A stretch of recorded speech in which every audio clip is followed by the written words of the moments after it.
So, lust. What is it? Well, Jesus got to the heart of the matter. If what you want is more important than following Jesus, that's the real problem. Jesus said, don't lust. Good morning, and welcome to 755 Live. For about 5 minutes, you'll hear all about easy-to-remember soundbite versions of what Jesus said. And the point is to help you experience life to the fullest, the Jesus way. Today's Jesus Said comes from Matthew 5, verses 27 through 29. So we will start there in the New Living Translation this morning, where Jesus said, "You have heard the commandment that says, you must not commit adultery. But I say, anyone who even looks at a woman with lust has already committed adultery with her in his heart.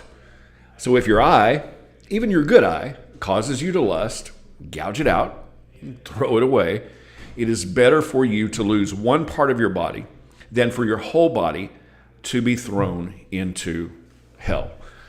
Now,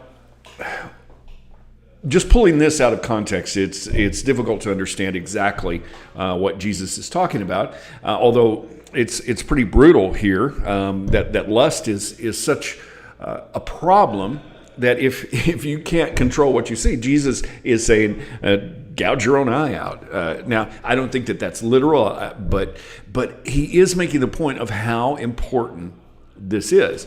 So let's read some context here, because Jesus was comparing the Old Testament law, don't commit adultery, and then saying, but I say to you. So let's skip up a little bit in Matthew 5 and read some context. Verse 17, Jesus said, "Don't misunderstand why I have come. I did not come to abolish the law of Moses or the writings of the prophets. No, I came to accomplish their purpose." Now, some translations say to fulfill, okay? We'll talk about that. Verse 18, "I tell you the truth, until heaven and earth disappear, not even the smallest detail of God's law will disappear until its purpose is achieved." Now, when Jesus said that he came to fulfill or to accomplish the purpose of the law, we have to understand that he before that said, "I did not come to abolish." But sometimes the way that we look at the law and the rules in the Bible, it's almost like we are saying that Jesus said, "Well, I didn't come to abolish, but I'm abolishing the law." But Jesus didn't do away with the rules. What he did was do away with the excuses for following your own desires. To fulfill, literally in Greek, the word there means to fill up or to complete the meaning. And so that's what Jesus is doing here. And then next, just so we don't misunderstand that he didn't actually abolish the rules, next Jesus said, verse 19, "So if you ignore the least commandment and teach others to do the same, you will be called the least in the kingdom of heaven. But anyone who obeys God's laws and teaches them will be called great in the kingdom of heaven." Now, this isn't a call to get into legalism and enforcing all of the rules that are in the Old Testament. This is much more than a checklist. What Jesus did as he fulfilled the law, he completed or filled up the meaning behind the rules.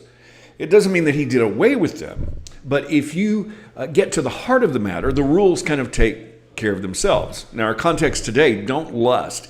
Well, that's more than a checklist of the kinds of sexuality that are not permitted. This was a heart check. Jesus got to the heart of the matter. You see, lust is the problem, not sex. And the definition of lust is to lust after, to covet, to seek things that are forbidden. Sometimes the things that we desire are not the best for us. And our feelings and desires are not our identity. They are very, very temporary. Now, our society has it upside down. You're saying that your wants and your desires are your identity, and what you want is most important. But Jesus revealed that denying ourselves is how we experience our real identity, who we were created to be, like Jesus, his righteousness, not ours. Denying yourself, it is something that we have to do, and it's drastic. Jesus says if we don't, then we can't follow him. Lead us not into temptation in the Lord's Prayer, I don't believe is seeing how close to the line you can get, but how far away from sin that you can get. Paul talks about this in Romans 14:16. He says, therefore, do not let your good be spoken of as evil. See, it's not about keeping a checklist. It's about the heart. It's easy to point fingers at others who are lusting, but what desire do you have, do I have, that I haven't fully submitted to Jesus and denying ourselves? Jesus said, don't lust. And that's a heart matter. So how can you put that into action today? Thank you so much for listening. If this is meaningful to you, it does mean a lot when you like it, when you share it, when you comment. I really appreciate you. I hope that you have an amazing day, and I hope this time together has helped you live life to the fullest, the Jesus way. And remember, follow Jesus today. Love first.